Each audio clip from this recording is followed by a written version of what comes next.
L'autorité seule de la mère pour le travail de l'ashram. Si à l'ashram quelqu'un essaye d'établir une suprématie ou une influence dominatrice sur les autres, il a tort. Car ce sera fatalement une influence vitale erronée qui se mettra en travers du travail de la mère. Tout le travail doit être fait sous la seule autorité de la mère. Tout doit être arrangé en fonction de sa libre décision. Elle doit être libre d'utiliser les capacités de tous, séparément ou ensemble, selon ce qui vaut le mieux pour le travail et pour le travailleur. Nul ne doit considérer ou traiter un autre membre de l'ashram comme son subordonné. Si l'on a une responsabilité, on doit considérer les autres comme ses associés et ses aides dans le travail, et l'on ne doit pas essayer de les dominer ou de leur imposer ses idées et ses lubies personnelles, mais seulement veiller à ce que soit exécutée la volonté de la mère. Nul ne doit se considérer comme un subordonné, même s'il faut exécuter des consignes données par l'entremise d'un autre, ou faire sous surveillance le travail que l'on a. Tous doivent s'efforcer de travailler dans l'harmonie, en ne pensant qu'à la meilleure façon de faire du travail une réussite. On ne doit pas laisser les sentiments personnels s'en mêler, car c'est là une des causes les plus fréquentes de perturbations dans le travail, d'échecs ou de désordre.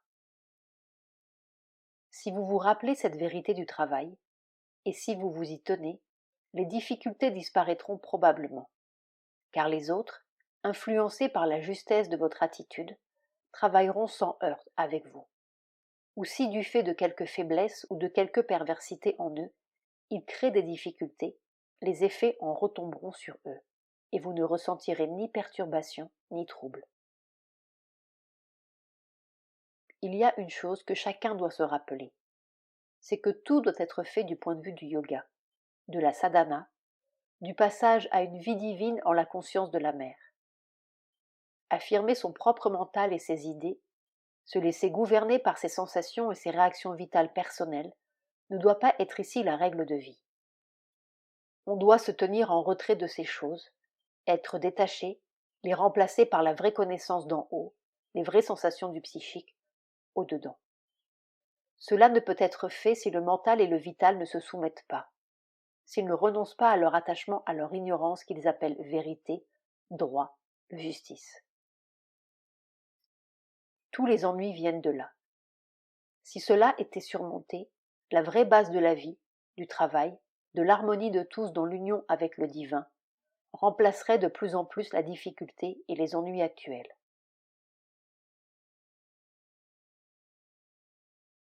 Je remarque que dans votre lettre à la mère, vous déclarez écrire une confession, mais le ton en est plutôt celui d'une justification de votre irréprochable moi, accompagnée d'une accusation contre la mère, accusation de favoritisme, de mauvais caractère et d'injustice.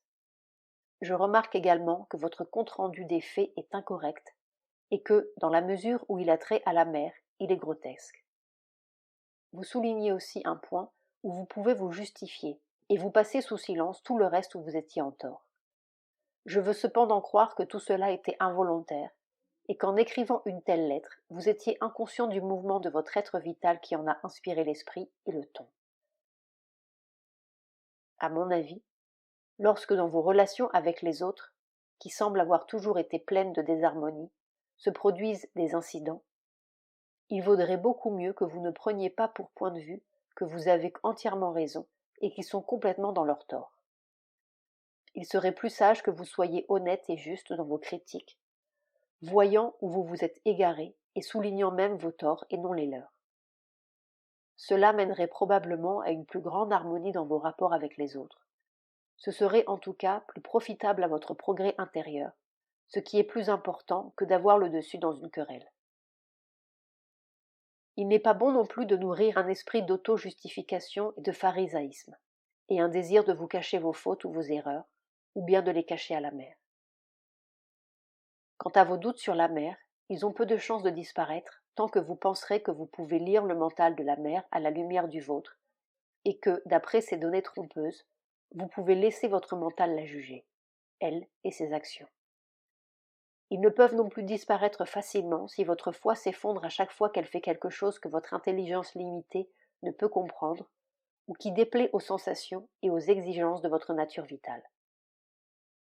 Si vous ne croyez pas qu'elle possède une conscience plus grande et plus vaste que la vôtre, et qui ne peut être mesurée d'après les normes et les jugements ordinaires, à tout le moins une conscience yogique, je ne vois pas sur quoi vous vous basez pour pratiquer le yoga ici, sous sa direction. Ceux qui constamment doutent et critiquent et blâment, ou qui attribuent ces actions aux sentiments et aux motifs humains les plus communs et les plus vulgaires, et qui prétendent néanmoins l'accepter ou m'accepter moi et mon yoga, sont coupables d'inconséquences stupides et irrationnelles. Quant à comprendre, c'est une autre affaire.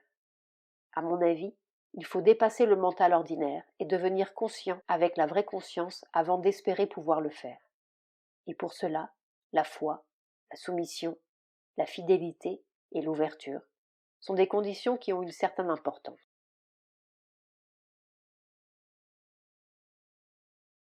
Comment pouvez-vous faire comme la mer ou faire le travail qu'elle peut faire?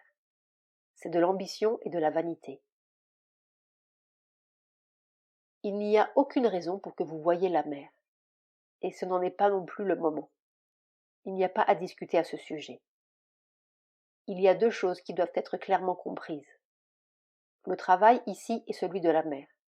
Elle a le droit de donner ses ordres comme il lui plaît, et l'on doit y obéir.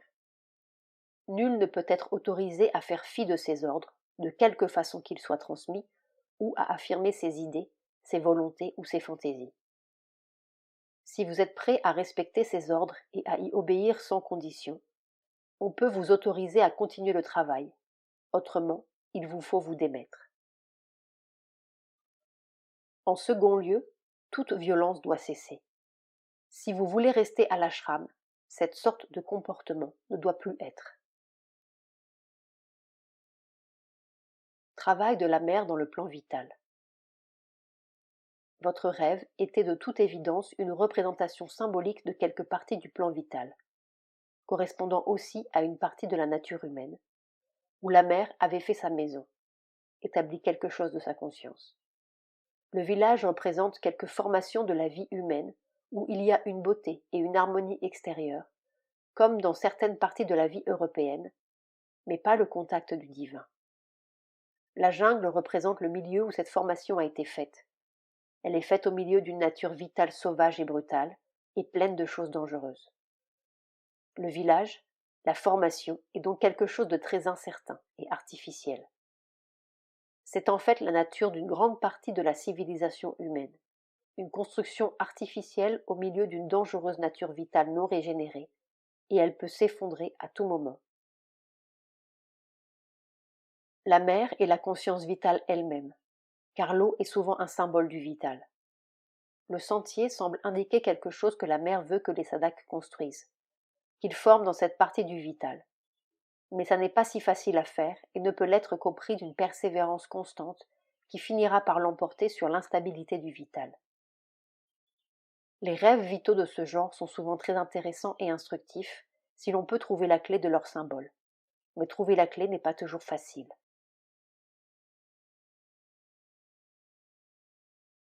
Ma description du vital s'appliquait à cette partie du vital que vous avez vue en rêve. Elle ne décrit pas le vital de l'ashram, mais celui de certains côtés de l'existence humaine ordinaire. Néanmoins, le vital humain, à l'ashram comme partout, est plein de forces insoumises et violentes.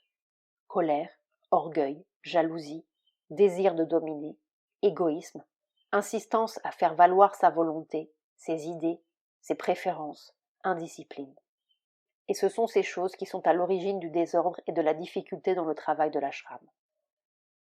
La règle établie afin de contrôler ou de combattre ces tendances est que l'on doit suivre la volonté de la mère, et la règle est la discipline établie par elle, au lieu que chaque travailleur soit mené par son ego. Mais il y en a beaucoup qui affirment leur ego et qu'offusquent la discipline. Ils sont prêts à suivre la volonté, la règle et la discipline de la mère, mais en parole seulement, et dans la mesure où cela convient à leurs idées et préférences. À cela, il n'est de remède qu'un changement intérieur. Dans la vie extérieure, la discipline est imposée, car le refus de la discipline est sévèrement puni ou aboutit autrement à tant d'inconforts de genres divers que l'homme indiscipliné doit ou bien se soumettre, ou bien s'en aller. Mais ici, à l'ashram, il n'est pas possible d'imposer la règle de cette façon. Une obéissance intérieure doit être à la source de l'obéissance extérieure. Le seul remède est la descente, en la conscience, de ce lotus doré que vous avez vu dans votre vision. Tous ceux en qui il est établi, ou même qui perçoivent son influence, deviendront des centres de la conscience vraie et de l'action vraie qui changeront la vie à l'ashram. Nécessité des chefs de département. Il n'est physiquement pas possible à la mère de donner personnellement le travail à chaque travailleur et de le contrôler personnellement, en sorte que, physiquement comme intérieurement, le travailleur puisse le lui offrir. Pour chaque département, il doit y avoir un chef qui la consulte sur toutes les questions importantes et lui rapporte tout, mais pour les questions mineures, il n'est pas toujours nécessaire qu'il vienne prendre une décision préalable. Ce n'est pas possible. X a été nommé chef du département de construction parce que c'est un ingénieur qualifié. C'est une nécessité d'organisation extérieure qui est inévitable ici comme ailleurs et qu'il faut accepter si le travail doit être fait. Mais cela ne veut pas dire qu'il faille tenir X ou un autre chef pour un être supérieur et se soumettre à son ego. On doit se débarrasser de son ego à soi autant qu'il est possible et considérer le travail exécuté, dans quelque condition que ce soit, comme une offrande à la mère. Il est parfaitement impossible que la mère s'occupe en personne de tous les détails de l'organisation de l'ashram. Mais telles que sont les choses, elle n'a pas un moment de libre. Il est entendu que vous pouvez avoir, mais c'est auprès des responsables que vous devez insister pour l'exécution de tout arrangement. C'est la mère qui a sélectionné les chefs des départements, à son idée, afin d'organiser l'ensemble. Toutes les lignes du travail ont été arrangées par elle, et les chefs formés à observer ses méthodes. Elle ne s'est retirée qu'ensuite, et tout en y veillant attentivement, a laissé les choses continuer selon les lignes qu'elle avait tracées. Les chefs exécutent son programme et ses instructions, et lui font des rapports sur tout, et elle modifie souvent ce qu'ils font lorsqu'elle le juge opportun. Leur action n'est pas parfaite, car eux-mêmes ne sont pas encore parfaits et ils sont de surcroît entravés par l'ego des travailleurs et des sadaks. Mais rien ne peut être parfait tant que les sadaks et les travailleurs n'en viennent pas à réaliser qu'ils ne sont pas ici pour leur ego et la satisfaction de leurs exigences vitales et physiques, mais pour un yoga exigeant et élevé dont le premier but est la destruction du désir et son remplacement par la vérité divine et la volonté divine. Ce que je voulais dire dans ma lettre, c'est que d'habitude la mère ne pense pas elle-même à ces choses, ne prend pas l'initiative et n'indique pas à chacun, dans chaque cas, ce qu'il doit faire ou comment, à moins d'une occasion spéciale. En réalité, elle ne le fait pour aucun département du travail. Elle a généralement l'œil sur le travail, approuve ou corrige ou refuse son accord, intervient quand elle le juge nécessaire. Ce n'est que pour quelques problèmes qu'elle prend l'initiative, arrête un plan et en trace les lignes, donne des ordres particuliers et détaillés. En ce qui concerne la broderie, X lui soumet tout ce qui est nécessaire, ou bien telle ouvrière entreprend quelque chose et informe la mère qu'elle aimerait faire quelque chose pour elle, mouchoir, tablier, tapis de table ou sari. La mère approuve ou désapprouve ce qui est suggéré, ou suggère elle-même quelque chose, ou modifie ce qui est proposé. Le travail fait de cette façon est autant un travail en accord avec la volonté de la mère que tout ce qui dans l'ensemble et le détail est proposé, pensé et préparé par elle seule. Je ne comprends pas très bien pourquoi vous devriez considérer que cette façon de travailler implique de votre part une absence d'unité avec la volonté de la mère ou une absence de soumission. C'est l'offrande intérieure qui est importante et qui amène en temps voulu la parfaite plénitude de la soumission. La mère a ses raisons à elle pour les décisions qu'elle prend. Il lui faut regarder le travail comme un tout, ne pas s'occuper uniquement d'un département ou d'une section, mais avoir en vue les nécessités du travail et de l'administration.